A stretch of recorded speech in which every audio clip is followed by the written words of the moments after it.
Graças a Deus, irmãos, por mais essa oportunidade de estudarmos a sua palavra, né? A sua lei, na casa de oração, junto com os irmãos, naquele exercício costumeiro que nós gostamos de fazer. Nós perguntamos aos irmãos qual versículo, quais versículos acabamos de ler em 1 de Pedro 3, que tem uma relação direta com o estudo, não é, do 9º mandamento. Os irmãos conseguiram identificar? Tem alguns de forma assim até mais indireta, mas tem um de forma assim bem direta. Temos duas respostas aqui, o 10, o 7, algo mais? O 1 tem relação. Isso, 2, o 7 tem, o 10 tem também, né? Todos eles têm relação, porque aqui é interessante, né? Como é que a mulher vai conquistar o marido para o Senhor? Como é que ela vai fazer isso? Não falando as suas próprias palavras. Aqui está dizendo, olha, sem palavra alguma. Já mostrei para os irmãos, disse, como é que a mulher vai conquistar o marido sem dizer nada? Ele vai ficar só quieta no seu procedimento? O sentido aqui, irmãos, não é esse de ficar calada e somente com o comportamento, não. É claro que com o comportamento também, mas é que ao ela emitir as suas palavras, as palavras não sejam delas, sem as suas palavras, mas com a palavra de quê? De Deus. Então ela vai falar aquilo que diz respeito à palavra de Deus, ela vai emitir a vontade de Deus, né? Então isso ela vai conquistar. E o 7, maridos vão igualmente viver a vida comum do lar com discernimento, tendo consideração para com a vossa mulher, ou seja, aquilo que ele vai falar, né, com a parte mais frágil. Então as palavras, muitas vezes os homens, Deus criou o homem, né, com uma característica, com uma personalidade, por mais que cada homem tenha a sua personalidade, cada mulher tenha a sua personalidade, o homem foi criado na perspectiva, né, de ele ser mais forte no que diz respeito aos seus sentimentos, porque Deus criou ele para enfrentar as coisas, para ser o provedor, o protetor do lar, não é? Então o provedor e o protetor, ele normalmente vai ter essa característica. Quando não tem, precisa ser trabalhado, porque está fora da perspectiva divina. Então veja, nós, irmãos, todo o nosso ser, toda a nossa vida, ela vai sendo direcionada pelo propósito e pela vontade de Deus, pelo padrão divino, pelos princípios da palavra de Deus. Então nós olhamos como Deus fez, aquilo que Deus fez, a vontade revelada dele, nós vamos nos adequando a isso. É assim que nós vamos viver, tá? Porque senão você vai ver como deve ser o homem. Hoje em dia, o que é uma mulher, o que é um homem, está a discussão, é muito grande, né? O que é, como é? Basta olhar na palavra de Deus. Como o homem deve ser? Como a mulher deve ser? Olhe na Escritura. Como a mulher é? Olhe na Escritura.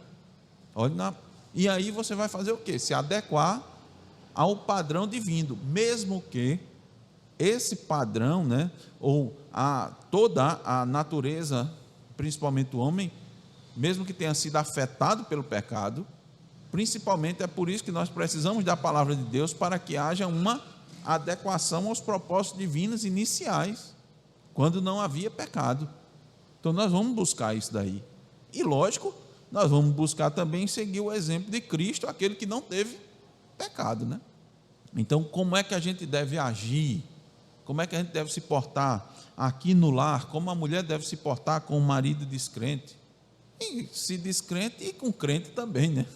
Vai agir de forma diferente?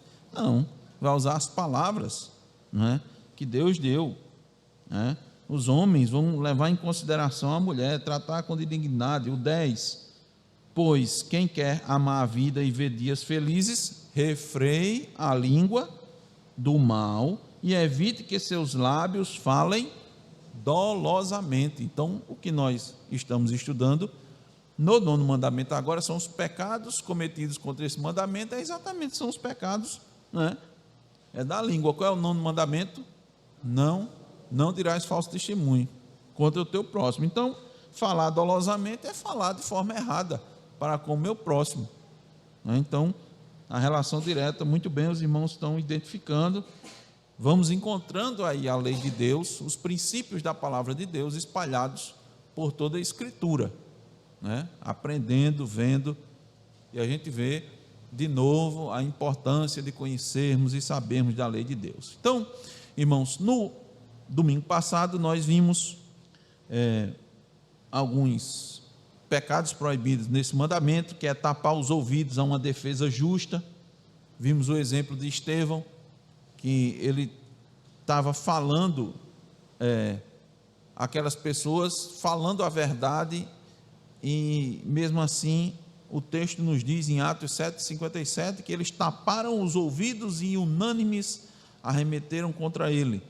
Então ele estava fazendo uma defesa justa, mas mesmo assim não o ouviram. Então aprendemos que o preconceito, a cegueira, a verdade que afronta e expõe o pecado, levam pessoas a taparem os ouvidos a uma defesa justa, e nós não podemos jamais fazer isso.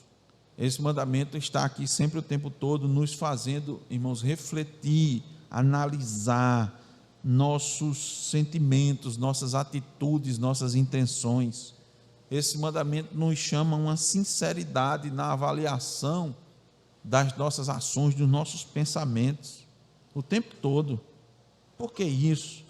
Então vimos que a gente tem essa necessidade de ponderar, refletir muito antes de dar um parecer sobre uma atitude, né? E ter cuidado para a gente não logo estar se inclinando a suspeita mal, né? Que é um pecado, né? As mais suspeitas, que é isso, logo concluir que uma atitude foi maliciosa, foi para prejudicar, sem antes calcular bem, ponderar, ter calma. Tem calma. A pressa, ela é muito perigosa. Tiago diz: seja todo homem pronto para ouvir, tardio para falar, e tardio para se irar. Olha, a Bíblia sempre leva, irmãos, a gente a reflexão, a pensar. Não é? Tanto é que o outro pecado que nós vimos foi a inveja ou tristeza pelo crédito merecido de outros. Ficar descontente quando alguém recebe um elogio, enquanto nós não recebemos. Ficarmos tristes porque alguém fez algo bom e nós não fizemos. É muito ruim isso. É horrível, é terrível. Nós não estávamos satisfeitos com a providência divina recaída sobre o próximo. Então nós vimos que Saul invejou as canções das mulheres que elogiavam Davi. Davi recebeu o louvor por 10 milhares e Saul apenas por milhares. Irmãos, Davi estava servindo a Saul. Davi estava servindo a Saul. Assim como todos nós estamos servindo a Deus, não é, João? Todos nós estamos servindo a Deus. E se Deus nos deu a oportunidade de fazer alguma coisa, se Deus deu a oportunidade ao meu irmão de fazer algo, lhe deu a condição, e ele fez, nós devemos nos alegrar e não nos entristecer. Se outrem, até mesmo o ímpio fez alguma coisa, certa, correta, o que é que eu vou fazer? Ele está certo, parabéns, não é? Por quê? Porque no final das contas, foi Deus, irmãos, no final das contas foi Deus que o levou a fazer algo bom. Quanto mais, né? Nosso irmão, nosso próximo, não porque eu não fiz, ou era para eu fiz, mas elogiaram mais um do que o outro, né? No caso de Saul aqui, né?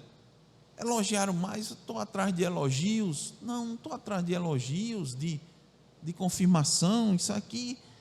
Aí a palavra de Deus diz: mas por que eu estou atrás disso? Aí a Bíblia vai revelando, irmãos, que há coisas no nosso coração que não estão ok, que não estão certas, que eu preciso rever, que eu não estou reconhecendo isso.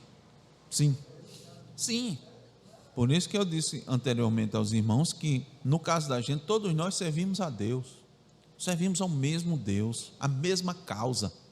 Nós estamos, né, nós fazemos parte de um lugar privilegiado, que é o reino de Deus.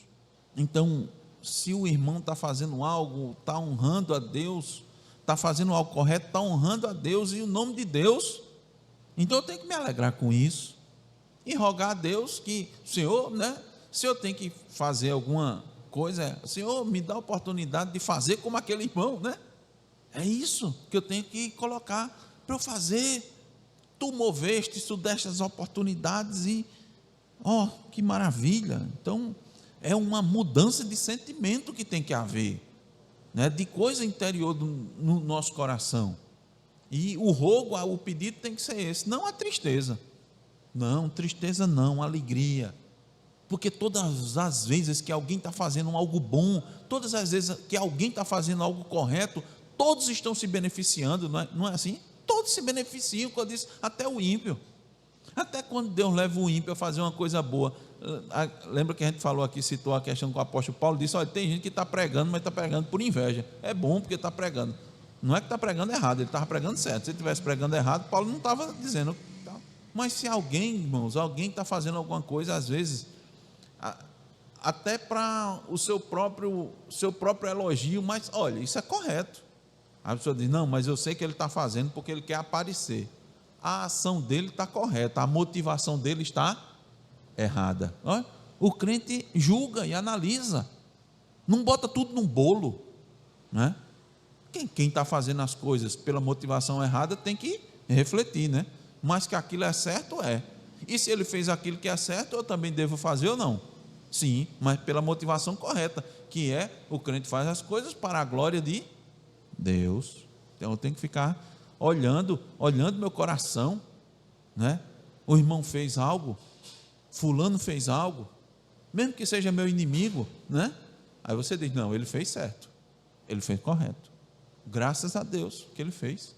Eu vou ficar alegre porque ele fez o certo e não ficar triste. Vamos continuar, irmãos, nosso estudo, permitindo Deus, né? A gente já está nos últimos, já está concluindo, né? Os pecados no nono mandamento foram, né, vários estudos, tem sido vários estudos, possivelmente esse domingo e o próximo a gente vai concluir. Vamos abrir nossas Bíblias agora em Daniel 6, versículos 3 e 4. Vou pedir que Isaqueu faça a leitura desse texto. Daniel 6, versículos 3 e 4. Que pecado é esse? Já vou adiantando os irmãos. O esforço ou desejo de prejudicar o próximo. O esforço ou até mesmo o desejo de prejudicar o próximo. Havia, evidentemente, uma razão para esses presidentes e sátrapas prejudicarem Daniel. Eles não estavam satisfeitos com a atitude de Daniel, procuraram de todas as formas uma maneira, não é, uma ocasião para acusar Daniel diante do rei e não achavam, porque Daniel agia com fidelidade. Daniel, porventura, era perfeito, irmão? Não tinha pecado? Não, né? Não. Nós já vimos e estudamos aqui que além de todos terem pecados, o que nós não podemos fazer é pegar um pecado pequeno e aumentar, né? Isso aí é um pecado, né? Digo, pegar um erro, uma falha, uma coisa simples do irmão, que no texto a gente viu que representava um argueiro no olho, e aumentar isso daí. Mas Daniel tinha pecados, só que ele era fiel naquilo que ele fazia.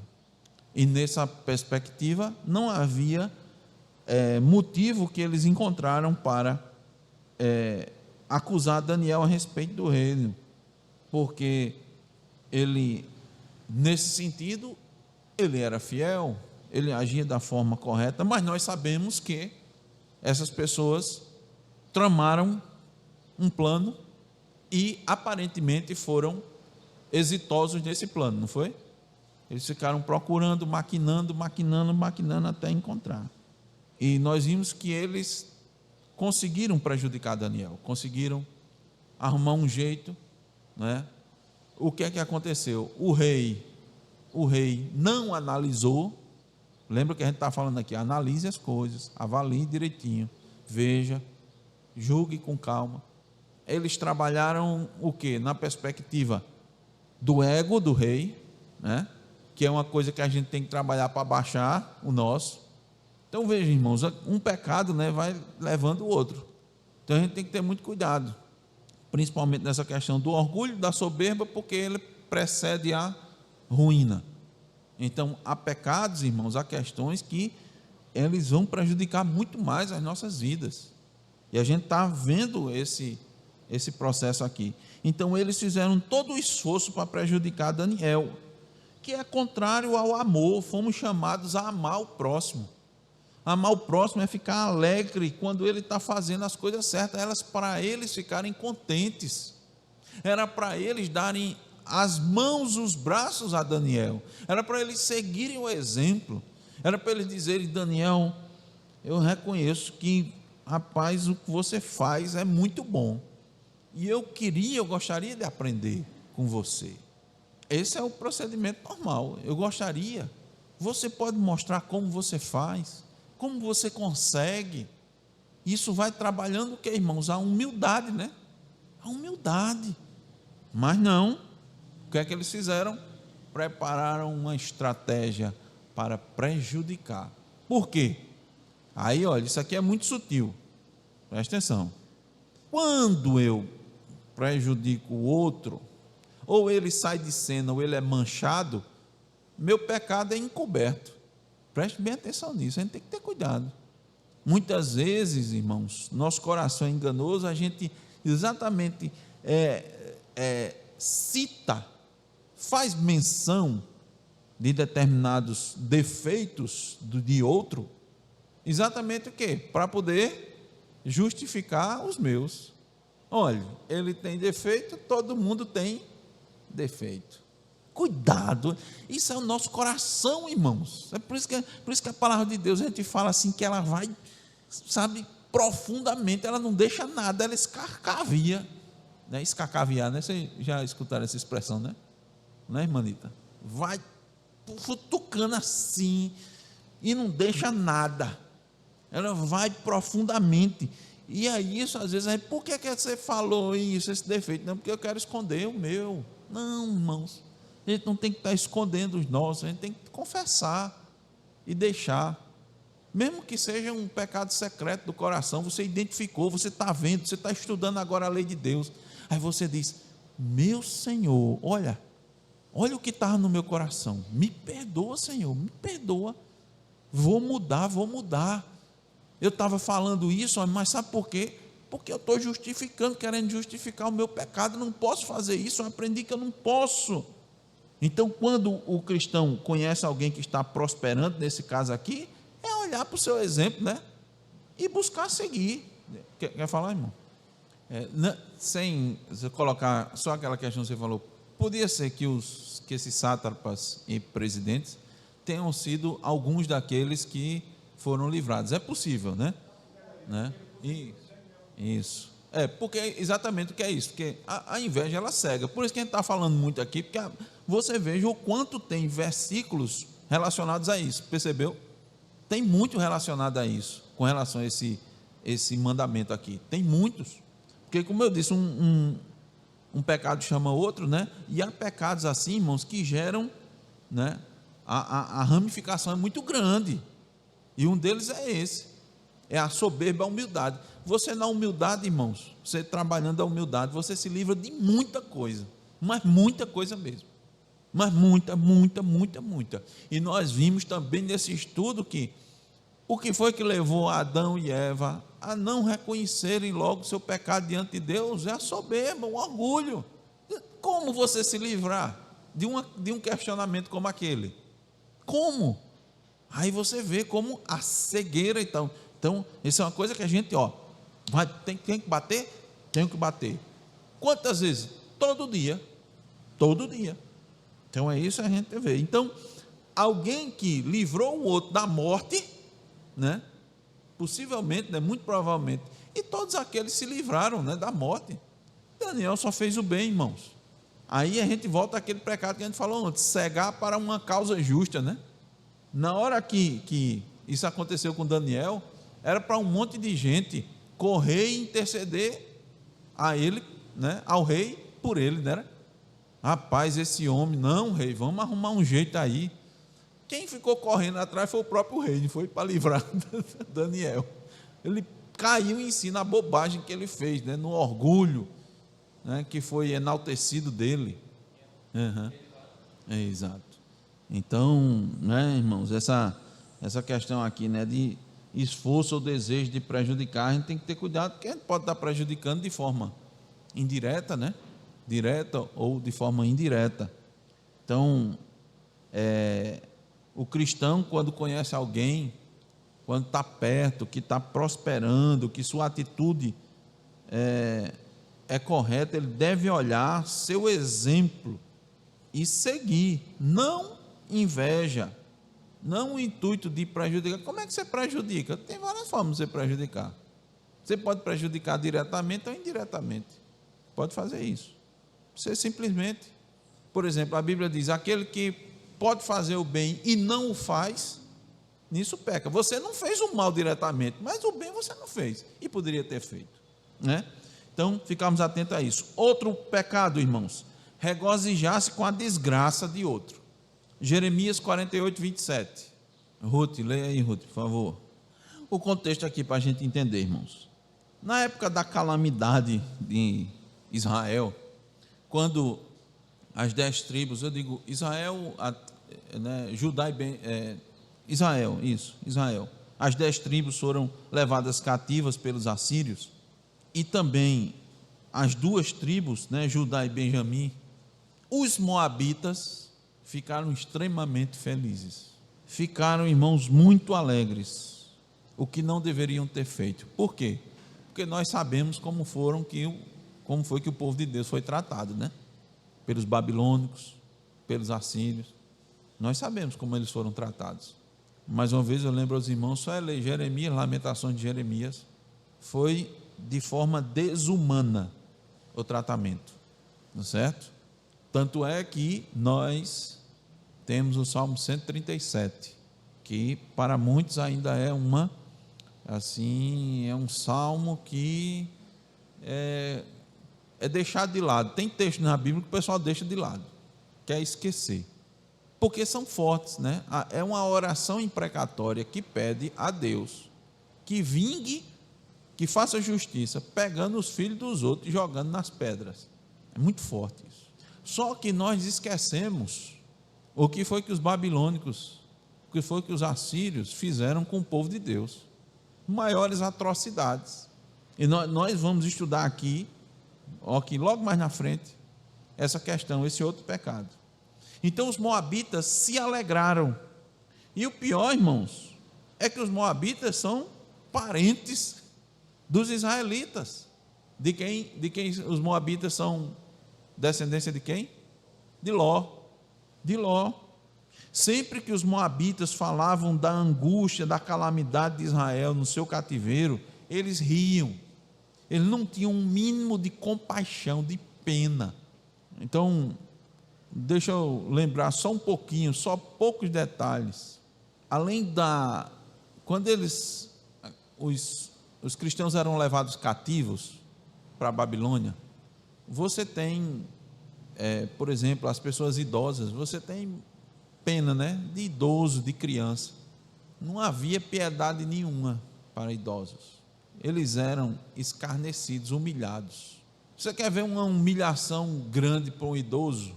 Pessoa decente, assim, terrível para qualquer um. Eles deixavam os idosos nu. A violência, eu vou poupar os irmãos de falar da violência, todo tipo de violência. Numa das pregações eu disse aos irmãos que os assírios, agora recente no Salmo 46, quando os assírios cercaram Jerusalém, que Ezequias era o rei, eles costumavam fazer somente isso, irmãos, arrancar a pele de uma pessoa quando ela estava viva. Dá para os irmãos imaginarem isso?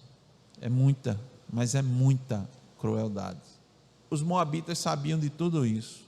Crianças, mulheres, abusos, no meio do acampamento, assim. E os moabitas riam quando falavam do sofrimento dos israelitas. Meus irmãos, se alegrar na desgraça do outro é dar vazão à carne, não é agir pelo Espírito, é a carne, é alimentar a carne naquilo que ela quer. A gente está falando aqui dos israelitas, mas a gente tem que transportar isso para os nossos dias. Nós não podemos nos alegrar com a desgraça, tá? Uma coisa é justiça, uma coisa é você colher aquilo que você plantou, isso é uma coisa, porque muitas pessoas, evidentemente os irmãos sabem, sofrem males porque eles plantaram aquele fruto, né? E depois estão sofrendo os males. Mas outra coisa é eu ver esse mal e eu me alegrar, me regozijar no mal que o outro está sofrendo. Então a gente tem que ter cuidado. Mas era bandido, era tal. Eu não me alegro no mal, na desgraça do outro, na calamidade do outro. Eu não me alegro. Eu posso até dizer, não é pecado dizer, isso está acontecendo porque foi fruto, né, daquilo que foi plantado. Isso é uma coisa, isso é uma verdade. Mas me alegrar, achar bom, não é bom, irmãos. Quando é bom quando as pessoas estão fazendo a vontade de Deus. É bom a gente ver o bom fruto, não essas consequências. Então a gente tem que ter muito cuidado, porque a gente corre um risco de se alegrar com a desgraça do outro. Israel estava colhendo o fruto que ele plantou quando foi para o cativeiro? Sim. Os babilônicos, os assírios foram excessivos na sua punição? Sim. Deus os puniu? Sim também. E eu vou me alegrar com a desgraça? Não vou fazer isso. É pecado. Regozijar-se com a desgraça ou com a infâmia de alguém, seja ele quem for. Nós temos que trabalhar no nosso coração e desejar que as coisas sejam boas, que as coisas boas aconteçam, que os males, que é consequência do pecado, consequência da rebeldia contra Deus, consequência da falta de amor ao próximo, reconhecer, mas não se alegrar com isso. Quem se alegra com o mal é Satanás. Quem fica contente com a desgraça do outro é Satanás. Então, eu tenho que ter muito cuidado com essa questão. Ok? Fica claro, não fica? Essa questão. Vamos para o próximo? Vamos para Mateus 27, versículos 28 e 29. A sequência, ó. Mateus 27, capítulo 27, versículos 28 e 29. E aí os irmãos vão identificar qual é o pecado. Vamos ler o versículo e os irmãos vão identificar esse pecado cometido contra o 9º mandamento. Quem é que vai ler, Alícia? Quem será? Quem era que estava sendo descrito aqui, irmãos? Essa cena aqui dizia respeito a quem? Cristo, Jesus Cristo. Que pecado é esse que está sendo cometido contra Cristo? Exatamente, a zombaria, o escárnio, é o desprezo escarnecedor. É isso que está acontecendo aqui. Olha, irmãos, sempre precisamos lembrar que todos nós, mesmo depois do pecado, ainda somos a imagem de Deus, mesmo depois do pecado. Esta é a base para não se cometer barbárie contra o próximo. A base é essa. É importante demais, irmãos, a lei de Deus. Eu fico imaginando aqui, né? A gente vê muitas preparações, vejo o pessoal militar, o irmão aqui é militar, né? Zaqueu, mas tem outro, né? Tem um Gileno que está vindo, está frequentando, outros querem serem militares, mas, irmãos, a base é a lei de Deus, sabe? É a lei de Deus. Por sermos criados à imagem de Deus, temos o que chamamos de dignidade humana natural. A gente tem essa dignidade porque fomos criados à imagem e semelhança de Deus. Então, intrinsecamente, independente do que você tenha feito, você tem uma dignidade. Cristo aqui sofreu uma humilhação, uma vergonha tremenda. De novo aqui, ó, a primeira coisa que fizeram, despojando-o das vestes. Quer dizer isso? Ficou nu. Ele não tinha respeito absolutamente nenhum. Tiraram as suas vestes, depois o vestiram, mas não foi vestir para cobrir a nudez. Vestiram ele com um manto escarlate. Escarlate é o quê? Vermelho vivo, né? Que era a cor que os reis usavam, né? Púrpura, vermelho, era caro na época, né? A tintura. Então, somente nobres, pessoas muito ricas usavam essas cores, né? E um manto, aquilo era muito caro, né? Um manto vermelho escarlate. Vestiram ele para debocharem dele como rei. Colocaram uma coroa, que além de vergonha, que era uma coroa de espinhos, ainda trazia dor, sofrimento. Botaram um caniço na mão dele, representando um cetro, e se ajoelharam diante dele como súditos. Desprezo total, escárnio. Não bastasse a sentença injusta, a tortura, vem a humilhação para destruir a pessoa de qualquer tipo de dignidade. Ali é para acabar com a pessoa por dentro e por fora. E não só pelos soldados, mas também os escribas, fariseus e sacerdotes, que tanto lhe perseguiam. Desprezo escarnecedor. A dignidade humana foi embora lá. E aí eu me lembro, irmãos, né, dessas situações, como eu disse, ali as pessoas tinham força, né? Porque você só impõe desprezo, né? Escárnio para com o outro quando você está numa posição de superioridade, né?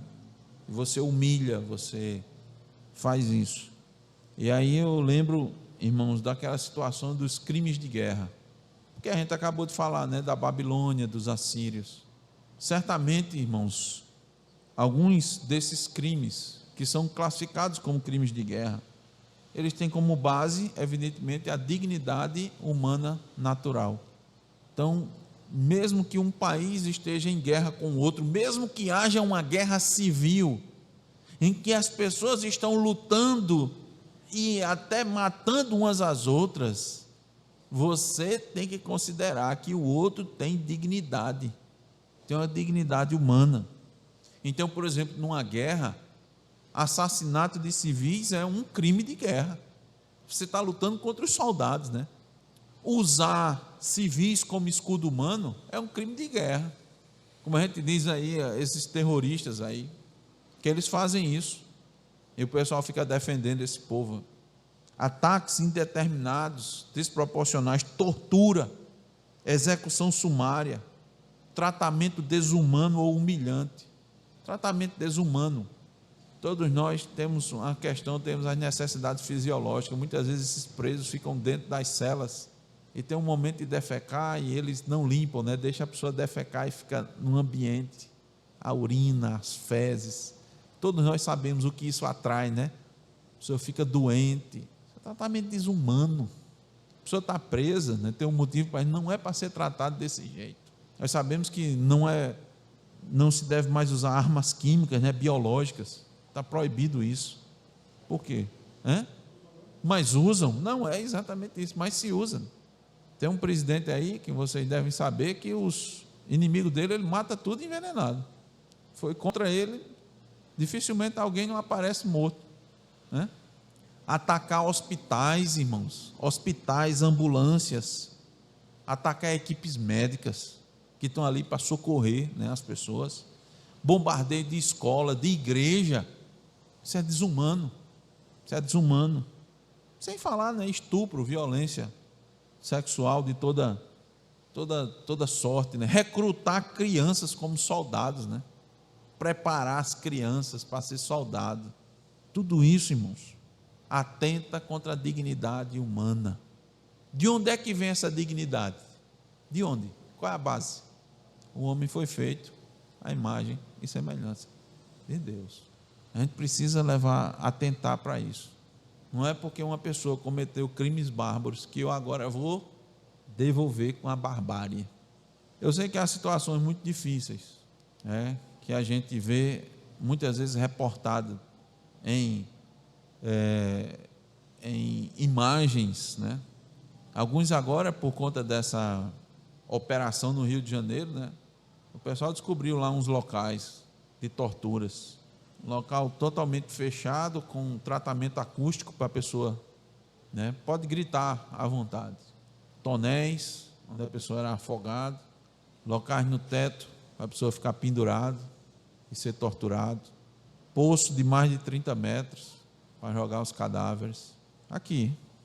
Aí você prende um bandido desse, e como é que trata ele? Bandido, que mandou matar, mandou torturar, muitas vezes sem nenhum motivo que atentasse contra ele, é porque só não fez o que ele quis fazer, né? Que ele mandou fazer. Crueldade tremenda. Como é que você trata um indivíduo desse? Como é que os policiais vão tratar na cadeia um indivíduo desse? São situações difíceis, mas eles foram criados à imagem e semelhança de Deus. Sim, exatamente. Eu concordo e é excelente essa observação, né? Por isso que eu estou dizendo que a lei de Deus, a gente tem que estar com ela o tempo todo para não, né? Porque nós sabemos, inclusive, as nossas leis, elas punem. Uma coisa é um crime que você comete assim de supetão, outra coisa é quando você premedita o crime, se prepara para isso. Então você está certíssimo. Uma coisa é você agir, né, perdendo o controle, quando notadamente você é uma pessoa que tem controle, que tem domínio próprio, né? Porque quando você trabalha com isso, outras situações vão demonstrar que você manteve o controle. E chega uma hora dessa, você perde o controle, é diferente. E evidentemente que é tratado de maneira diferente quando alguém que já fica dizendo, quando eu pegar, então ele já está preparando tudo, ou seja, seu coração, ele está para aquilo dali. Então, daí a lei de Deus que vai trabalhando na gente, até um ponto, quem sabe, que Deus nos dê a graça de manter o domínio, Por isso que é difícil, irmãos, se não tivermos nos alimentando constantemente, meditando na sua lei, de dia e de noite, nós vamos perder a perspectiva da dignidade do outro. Nós vamos perder. E aí nós vamos cometer pecados e crimes que chamam bárbaros, porque considera o outro como nada.